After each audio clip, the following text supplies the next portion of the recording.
Hello everyone, welcome to my mini blog. আসসালামু আলাইকুম। আশা করি সবাই ভালো আছেন, আমিও ভালো আছি। আজকে আমরা এমন একটি জায়গায় ঘুরতে যাব, সেটি কিনা ভোলা জেলার ভিতরে খেয়াঘাট বলা হয় যাকে। এখন আমি আমার বন্ধু মিলে, আবু সায়েম, আমার বন্ধু আর আমি একটা রিক্সাকে নিয়ে চলে যাইতাছি খেয়াঘাটের দিকে। ভোলা জেলার ভিতরে দেখেন কি সুন্দর জায়গা বলা হয় যাকে। দেখেন রাস্তাঘাট একদম ক্লিয়ার। একজন রিক্সাওয়ালা মামাকে নিয়ে এলাম, সে উড়াধুরা টানতে আছে ভোলা খেয়াঘাটটার দিকে।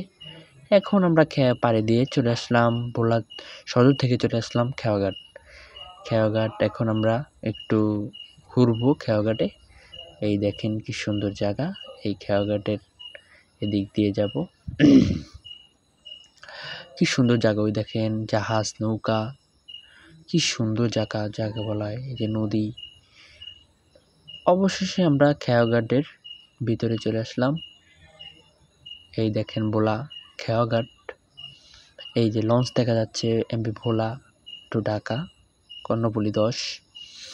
এই যে এখানে আপনারা ঝালমুড়ি খাবেন, ঝালমুড়ির ব্যবস্থা আছে। তারপরে এখানে চাট দোকান আছে, তারপরে ওখানে ঝালমুড়ি আছে।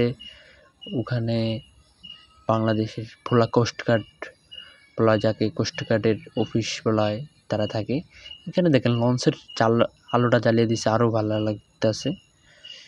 ওকে, আশা করি সবাই ভালো আছেন। ভালো থাকলে লাইক, কমেন্ট, শেয়ার করবেন। ভালো লাগলে থ্যাংক ইউ ভেরি মাচ।